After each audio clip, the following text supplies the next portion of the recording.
torox lu jëm ci yàlla yàlla nañu yàlla gunge ruuxaaniyatu Seydina Muhammad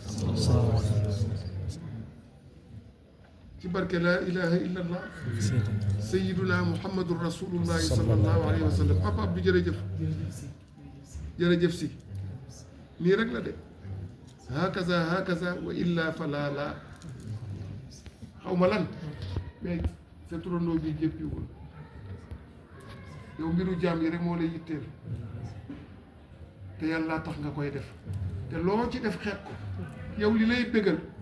mooy jaami yàlla yi di bég kon sa maam ji ak say maam ñoom ñëpp ka ca gën a gudd fan yàlla na nga ko sut fan te yàlla boole ñu kook yow yàlla may la njaboot goo xam ne njaboot ga ak ñun ñëpp yàlla daf leen di njabootee ci barke Seydina Muhammad kilifa yi nga xam ne yàlla dogal na nag ñu jiitu ji te nekk ca barsax seen barsax yàlla nay barsaxu Seydina Muhammad ndax mooy barsax bu xajoo barasix yëpp te barsax même suñ la bareelee barsax te lépp di xéewal di yiw mooy dina barsaxam mooy dinaa moo bi de mooy alimenté barsax yëpp te moo nekk suñuy duma bëdu ci barsaxam pourtant barsaxu yonent bee koy alimenté de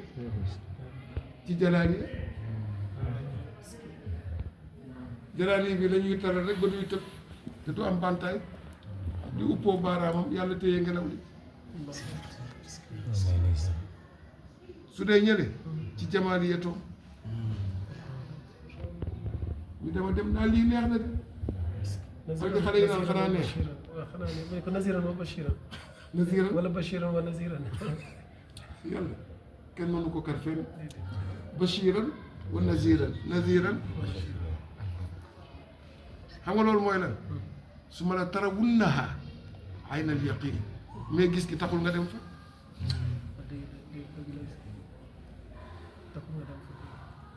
la tarawunna al-jahim summa la tarawunnaha aynal yaqin bashiran wa naziran naziran wa bashiran am na ñoo xam ne yàllaa ngi leen di raay mais ci dompat lay mujjee ak ñoom am ñoo xam ne yàllaa ngi leen di dompat mais ci raay lay mujjee ak ñoom ak may leen tàngal moo tax ku yàlla njëkk a raay yàlla affaire am dara wóoru yàlla dara wóoru ci mën naa njuy de ah mën naa njuy de ak njaay ak njiy kon boog ñu jàng fatiha aouzu billahi min alcheytani irrajim la hawla wala quwata illa billahi alali alazim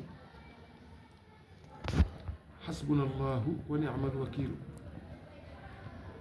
نعم المولى ونعم النصير بسم الله الرحمن الرحيم الحمد لله رب العالمين الرحمن الرحيم مالك يوم الدين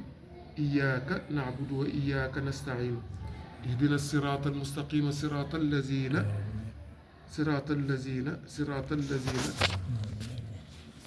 بالسر ويهديك صراطا مستقيما أنعمت عليهم من نفحات والهادي إلى صراطك المستقيم غير المغضوب عليهم ولا الضالين آمين آمين آمين استجب دعاءنا آمين آمين استجب دعاءنا ولا تخيبنا بسر أسرنا بسترك الجميل في الدين والدنيا بلا تفصيل آمين سبحان ربك رب العزة عما يصفون وسلام على المرسلين والحمد لله.